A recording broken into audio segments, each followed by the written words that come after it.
Kanig, gandang gabi. Share ko lang sa inyo yung piso wifi ko dito sa Sariaya. Napakalupit nito. Tara, punta natin. Ano siya mga connect ko. Nakaseparate ang connection niya na may password para laging priority. Wireless connection siya, wireless connection. Yan ay naka-power on lang. Dito siya naka-connect sa isa kong para hindi nadidelay ang paghulog ni customer. Wireless connection. Ito yung setup ng antena. May password siya para lang sa bendo siya nakakonect. Sa tenda. On lang. Kahon lang.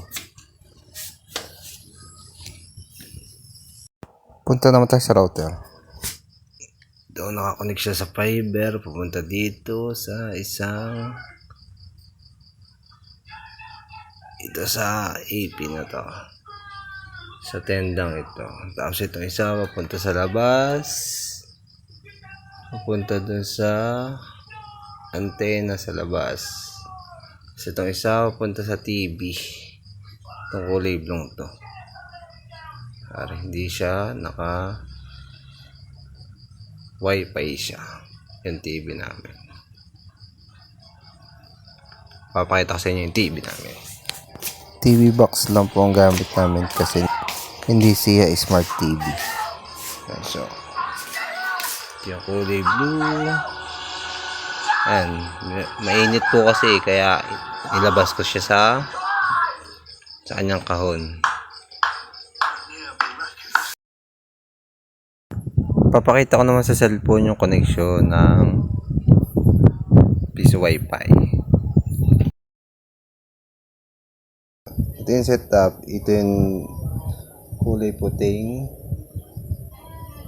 router. Pangalan ng wifi niya. Ito. Yan. Ito siya. Setup. Diyan nakakonect ang bendo. Tapos ito naman. Sarcino piso wifi. Ito isang kong antena sa labas. Kita ng customer. Pinag-iba ko siya ng pangalan para maka-priority yung bendo. Hindi siya mag-lost connection dahil naka-wifi lang siya. Wireless connection. Yan lang po. Sana po makatulong. Salamat. God bless.